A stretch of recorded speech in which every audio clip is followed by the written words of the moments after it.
WLNS is here for you, celebrating 75 years of bringing you the news with 6 News at 11.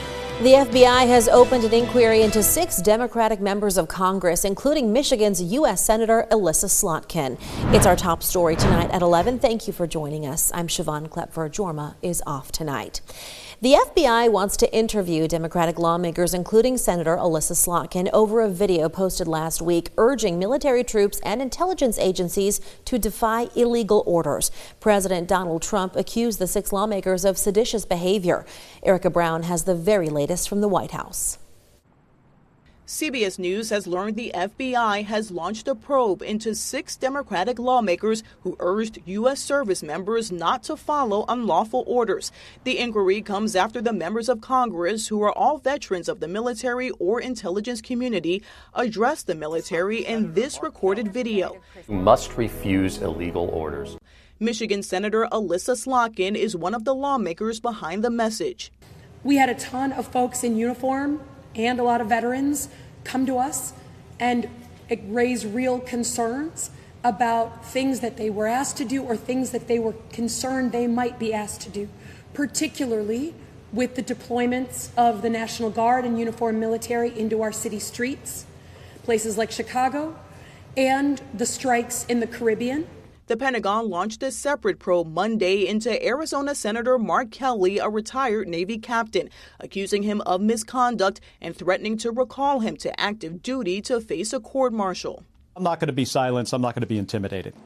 Now, President Trump last week accused the lawmakers of seditious behavior punishable by death. And those lawmakers say since then they've received death threats. What the president said is very serious. I didn't think he would step over that line, calling for the execution of members of Congress. And because of what he says, there is now an increased threats against us. I'm not going to get into, details on my personal security, but as the husband of Congresswoman Gabby Giffords, I understand what political violence is.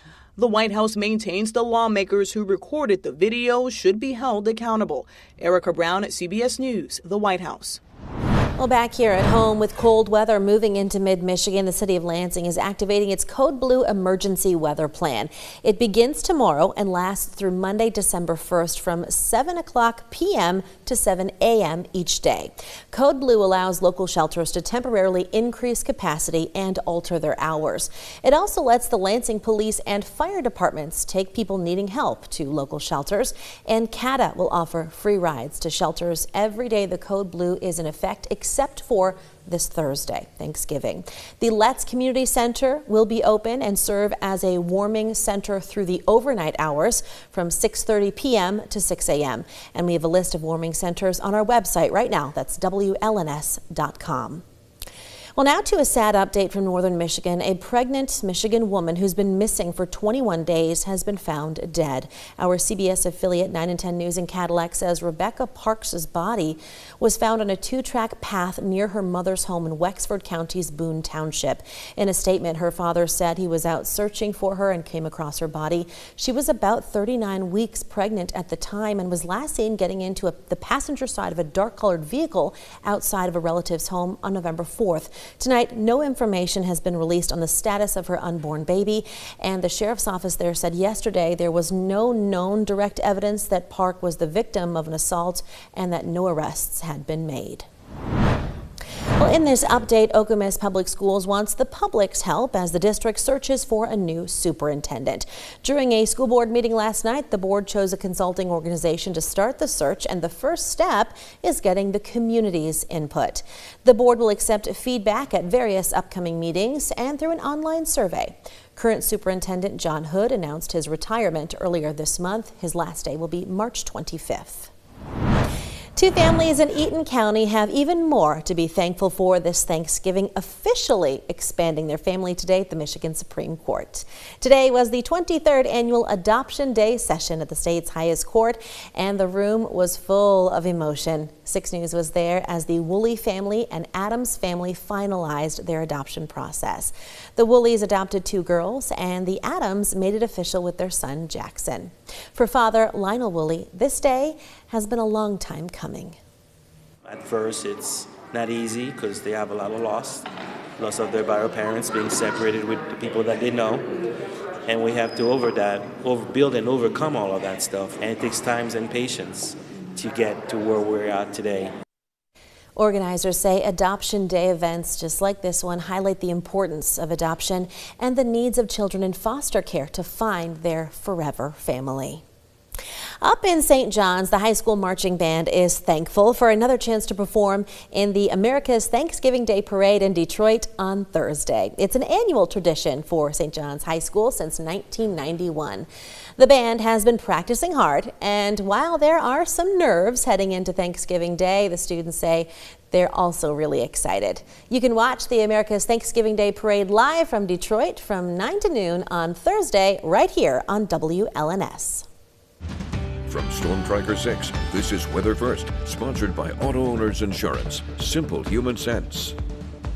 Unfortunately, just in time for the holiday travel season, we will have an area of low pressure moving into mid-Michigan, bringing the chance for accumulating snow, some very gusty winds, and of course, some very chilly temperatures as well. In anticipation of that system, the National Weather Service has already issued winter weather advisories that will begin at 7 o'clock tomorrow morning, continuing until 7 p.m. on Thursday for those of us in Montcalm, Ionia, Eaton, and Jackson County, where we are expecting some higher snowfall totals, including those in Berry and Calhoun County, shaded in pink.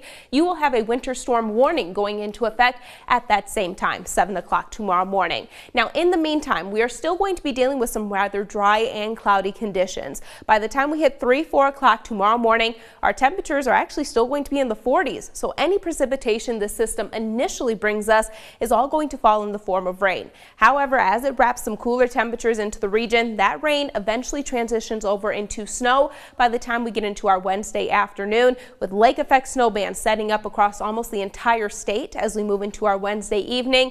A very similar situation with widespread lake effect snow possible across the entire state even as we move into the day on Thursday. Those snow bands making it further inland compared to what we are typically used to because of the strong winds I have in the forecast. Notice as we go throughout our Wednesday, winds could potentially be gusting as high as 50 to 55 miles per hour across mid-Michigan. We're holding on to these extremely windy conditions even as we move into the day on Thursday. In terms of snowfall totals, because of the winds, I do think there is going to be a nice band of lake effect snow setting up right along I-94, causing snowfall totals to be a little bit higher in that location. So eastern sections of Jackson County extending through Calhoun County, snowfall totals anywhere between 2 to 4 inches. The further north and east that you go, the lighter that snow is actually going to be. So 1 to 2 inches currently in the forecast for Lansing and Howell. If your plans do take you further off to the west, because they are going to be dealing with more in the way of snow, you are also going to be able to see more in the way of travel impacts as well. However, I will mention everyone is going to be seeing at least some slippery conditions on the roads, and because of those winds, maybe some reduction in visibility as well. It's not just your travel to your Thanksgiving plans that we have to think about, also as you return as well. Another system looks to bring more accumulating snow and likely some more travel impacts to the area. Temperatures outside right now, again, still fairly warm because of the cloud cover that we have in place. We are generally sitting in the upper 40s to low 50s. As we move into the day tomorrow, temperatures only topping out in the low 40s. That cools throughout the day when we factor in those winds, wind chill temperatures in the low 20s to upper teens throughout our Wednesday. So we do have a weather aware day in place for tomorrow because of the snow, cold weather, and the winds. Of course, that lake effect snow continues throughout our Thursday, highs barely making it up to the freezing mark. We stay in the mid to low 30s for highs just in time for the weekend. After that, temperatures really take a tumble, highs in the mid to upper 20s.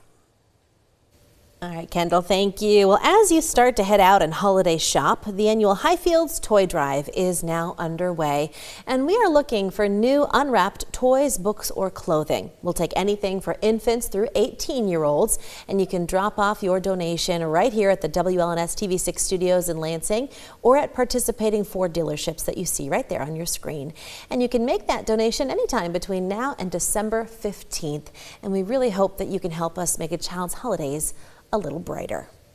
Well, still to come tonight, Russia and Ukraine are reportedly close to finalizing a peace deal. We'll have those big new developments for you after the break. Thanks for watching 6 News at 11. We are coming right back.